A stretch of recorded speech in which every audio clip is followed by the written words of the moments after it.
Good to have you with us. You're watching yet another episode of Investor's Guide. I'm Avni Raja, and on this show, we help you understand all about financial planning. Now, today, what we're going to do is we're going to talk about the new code of wages.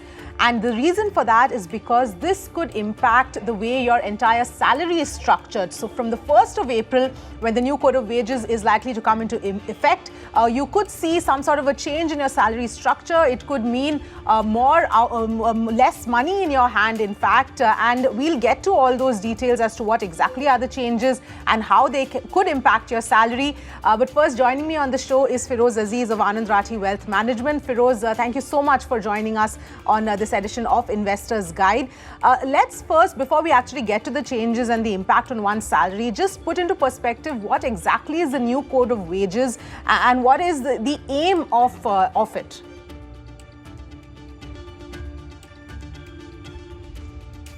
Avni, what's this code all about? The code is about simplifying the wages which the employer is mandated to take care of when he has any of us as employees. So I think the wage code is basically a big attempt to do two things. One is simplification.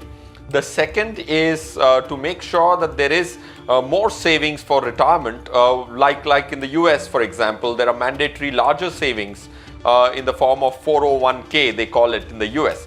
So what's this? The code is a simplification and a discipline implementation on the part of the employee to invest more for his retirement than spend it all today. So that's the key crux of this, and like you said, Avni, it's applicable from the next financial year, and it will have a large impact on several people or anybody in the whole formal employment zone.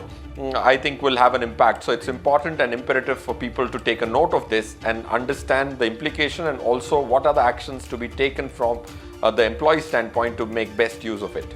Right. So, yes, Feroze, extremely important points here, that one needs to take cognizance of this and sort of make sure that one understands what are the changes going to be.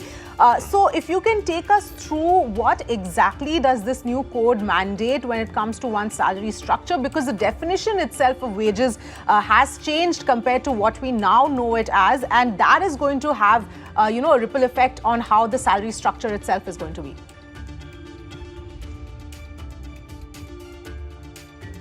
See, I think, Avni, this is a large code and a reasonable change. So what is the crux of it? I think the code is divided into three parts. One is the inclusions, the other is the exclusions, and also trying to limit the exclusion. So it has three parts, but the whole crux of it is twofold. One thing it says that everybody's salary will be designed in a fashion that the basic salary at least needs to be at 50% of the total CTC, cost to company. If the company has a cost of hiring an employee of total 10 lakhs, his or her basic salary should at least be 50%. So this is change number one.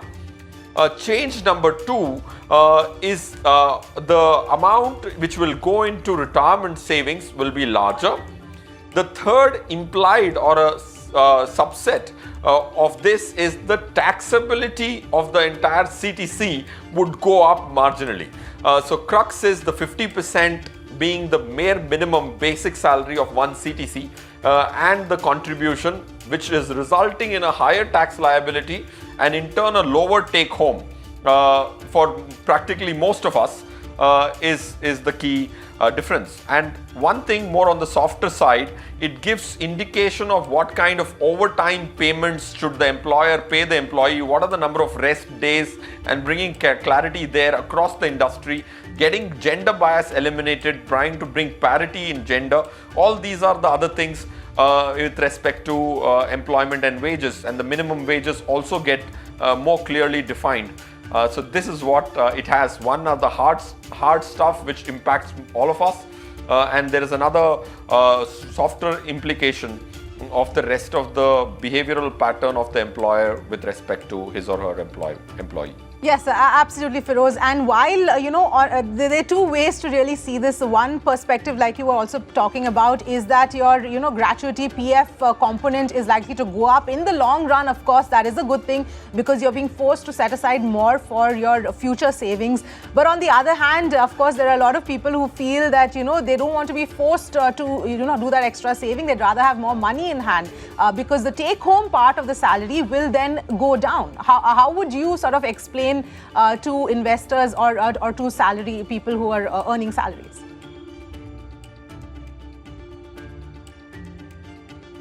Yes, unfortunately, you're right, Avni, because what is the government doing is it is plugging a lot of tax advantages and loopholes, if you want to call it that way, in the form of allowances.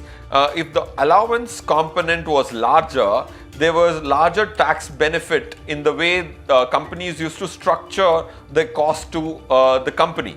For example, if there was a 20 lakh rupees salary or total compensation which the employer is ending up spending, now minimum there has to be a 10 lakhs of basic salary.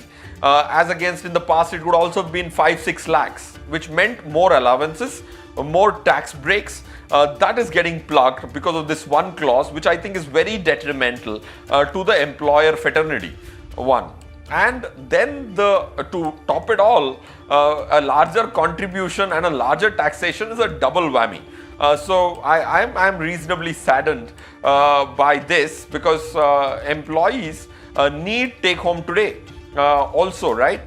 Because if you have long years, their voluntary investments can grow and take care of their retirement as well. And today, when you're living hand to mouth, thinking about the future could be a little far-fetched. Right. So going into, once this entire new code of wages comes into effect, obviously there will be a certain segment of people whose salaries will get restructured. Companies may start looking at the salary structure itself in a different manner. Is there anything any advice or anything that you feel people should be aware about going forward when this comes into effect? You have to mentally prepare for practically a 10% reduction on your take home, or at least an 8% reduction on your take home. One illustration which we worked on, which was a 20 lakh annual CTC, comes down by almost 1.25 lakh. So a person with a 20 lakh rupee salary in the current format would be getting 10,000 rupees more every month, and after this is implemented, he or she should start provisioning for a 10,000 rupees lesser today for a brighter future and larger contribution to the society in the form of taxes. And finally, Feroze, do you believe that we might see people sort of completely opting out of PF going forward in an effort to save on that extra amount?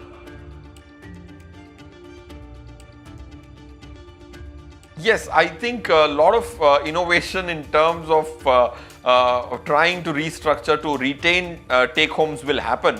If you have to take the spirit of it and if there is no action taken, that's the number I gave. But there are, as things emerge, employers will also come back with a lot of other provisions to try and make sure that the employees are unaffected. Because if this is implemented, there's also a potential expense increase on the employer's part of about 8-10% possible. So I think innovations on the CTC formation and structuring will surely happen. But in the spirit of the current code, provisional code which has been disclosed, I think there is 7-8% impact on the employee and about 8-10% impact on the employer when this gets implemented without any further application of mind on restructuring of CTC. All right, Feroze, we'll have to leave it there. Thank you so much for joining us on this episode of Investor's Guide. This is, of course, what the new Code of Wages actually means and what it could possibly do to your entire salary structure. So hope this has helped to put into perspective how your salary could be impacted come the 1st of April. Thank you for watching.